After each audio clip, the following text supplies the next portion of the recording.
Umqeqeshi uNasruddin Nap uqale kwi-Kaizer Chiefs ngokunqoba ngo-2-1 iMoromo Gallants emdlalweni wokuqala weBetway Premiership obuse-Toyota Stadium ngoMgqibelo kusihlwa.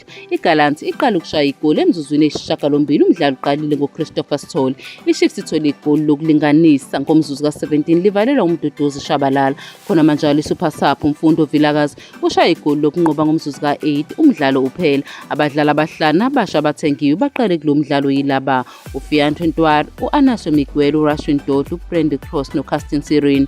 Engxoxweni eyandulela umdlalo abenayo ne-SABC Sports, umqeqeshi uNabo uqinisekisile ukuthi uBlom akakakulungeli ukuqala umdlalo futhi udinga ukuzilungiselela okuncane. Akakakulungeli, udinga ukulungiswa okuthe xaxa ngokomzimba, kodwa-ke ngijabula kakhulu ngokusayiniswa kukaBlom.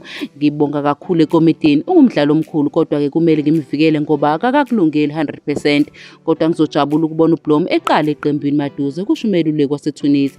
Leli qembu elizinze eBloemfontein lingene kulo mdlalo linenqwaba yezihlabane ezake zadlalela lezi zinsukuzi zaseSoweto. iGallants ibazi ukuthi ingathembela kuzihlabani zayo ezinamava njengoba sizake zamela amakhosi phambilini. Abadlali okukhulunywa ngabo kubalwa uJoseph Malangowane, uDaniel Akpeyi noKamohelo Mahlatsi. Wengumdlali weChiefs, uMalangowane ukhishwe ngekhadi elibovu ngomzuzu ka-75 kulo mqhudelwano ngemuva kokuthi ewise uWandile Duba ethubeni elicacile lokushaya igoli. Amakhosi asevula imidlalo yawo yeligi izikhathi ezingu-19 ukudlula wonke amaqembu ePSL. Komunye umdlalo weligi odlalwe ntambama, iRoyal AM neCape Town City FC babambane ngo-1-1 eHerrie Gwala Stadium.